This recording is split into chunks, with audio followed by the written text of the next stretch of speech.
मज़ीद सामीन नाज़रीन अस्सलाम वालेकुम वरहमतुल्लाहि वबरकातुहू। आज हम एक इंतहाई हसास टॉपिक पे बात करेंगे। आज का टॉपिक है स्मोक। जो जो सर्दियां बढ़ती जा रही हैं स्मोक भी बढ़ती जा रही है। आइए जानते हैं कि यह स्मोक कैसे पैदा होती है और इसके क्या नुकसानात हैं। मज़ीद सामीन नाज़रीन, स्मोक बेसिकली आलूदगी की एक किस्म है जो धुंध और धुएं के बायस पैदा होती है। स्मोक का लफ्ज़ स्मोक और फोक का मुरक्कब है।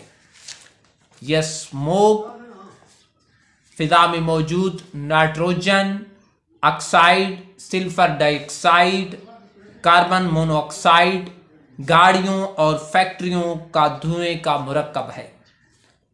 ये इसके साथ साथ गर्द भी इसमें शामिल होती है। ये मुरक्कब की सूरत इख्तियार करके एक स्मोक की शक्ल इख्तियार कर लेते हैं।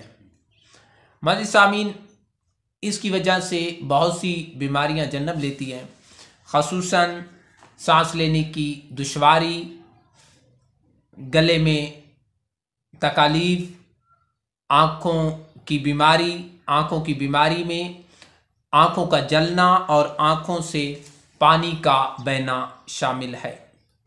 मज़ीद सामीन, इसके अलावा टीबी और दम्मा के इम्कानात भी बढ़ जाते हैं, ख़ुसूसन ऐसे मरीज़ जिनको एलर्जी, दम्मा और टीबी की शिकायत है, तो उनके लिए दिन इंतहाई दुश्वार हो जाते हैं। मज़ीद सामीन, स्मोक के दिनों में इससे बचना बहुत ज़रूरी है। क्यों कि इसकी वजह से ये बीमारियां इंसान को लग सकती हैं, जिनको जिक्र मैंने किया।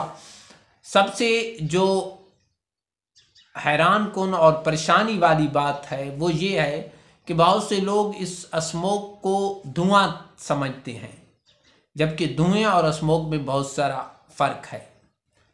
तो लिहाजा ऐसे अफराद जिनको एलर्जी या दमा की शिकायत है, तो वो तो ख़ुसूसन और बाकी लोगों को भी इससे बचना चाहिए। और इससे बचने का तरीका ये है कि घर से कम बाहर निकलें। ख़ुसूसन जो लोग साइकिलिंग या जॉगिंग करते हैं, वो सुबह की बजाय शाम के वक्त अपनी जॉगिंग या साइकिलिंग करें, क्योंकि उस वक्त स्मोक की मिकदार कम होती है। और इसके ख़ात्मे का वजह बारिश है। जब तक बारिश नहीं होती इस बढ़ती रहेगी। लिहाजा इससे अपनी और अपने प्यारों की हिफाजत कीजिए। स्मोक से बचने के लिए अपने आप को घर में ज़्यादा से ज़्यादा महदूद रखें। इजाज़त दीजिए।